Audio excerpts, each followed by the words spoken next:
এটা হলো প্যারিসের চার্লস দ্য গল এয়ারপোর্ট। সংক্ষেপে এটাকে সিডিজি এয়ারপোর্ট বলে থাকে।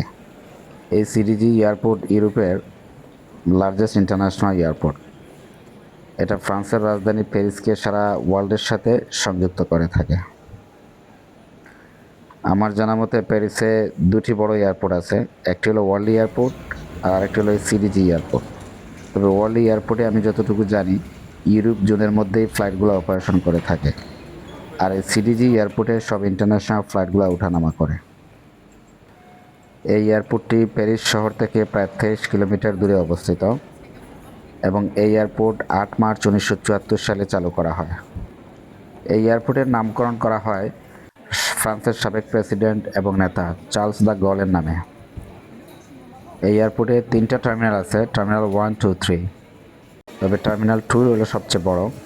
এখানে এয়ার ফ্রান্স এবং অন্যান্য ইন্টারন্যাশনাল ফ্লাইট বিশেষ করে এখান থেকে পরিচালনা করে থাকে। এয়ারপোর্ট থেকে শহরের বিভিন্ন জায়গায় খুব সহজে এখান থেকে যাতায়াত করা যায়। যেমন আরিয়ার ট্রেন আছে, সিডিজি থেকে সরাসরি প্যারিস শহরে যাওয়া যায়। তারপরে টিজিভি হাই স্পিড ট্রেন আছে, ফ্রান্সের অন্যান্য শহরে দ্রুত যাতায়াত করে থাকে।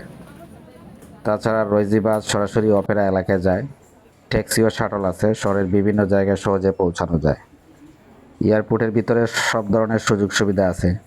ডিউটি ফ্রি শপিং আছে, রেস্টুরেন্ট, ক্যাফে, হোটেল লাউঞ্জ, গাড়ি ভাড়া করা যায় এবং গাড়ি পার্কিংয়েরও সুবিধা আছে। ভিতরে বিশাল ওয়েটিং এরিয়া আছে, বসার জন্য খুব আরামদায়ক সোফা দেওয়া আছে। যাত্রীরা এখানে অনায়াসে অনেক সময় কাটাতে পারে এবং সিটের সাথে চার্জিং পোর্ট আছে, যাদের মোবাইল চার্জ দেওয়া দরকার চার্জ দিতে পারবে। ল্যাপটপ থাকলে এখানে বসে কাজ করতে পারবে। ওয়ার্ল্ডের বিজি এয়ারপোর্টগুলোর মধ্যে এই সিডিজি এয়ারপোর্ট অন্যতম। এখান থেকে বছরে প্রায় কয়েক কোটি যাত্রী যাতায়াত করে থাকে। তবে ফ্লাইটে ট্রাভেল করার সময় প্যাসেঞ্জারদের কিছু জিনিস মাথায় রাখতে হবে। যেমন ইন্টারন্যাশনাল ফ্লাইটের জন্য অন্তত 3 ঘন্টা আগে এয়ারপোর্টে পৌঁছানো উচিত এবং চেক করতে হবে ফ্লাইট কত নম্বর গেট দিয়ে বোর্ডিং হবে।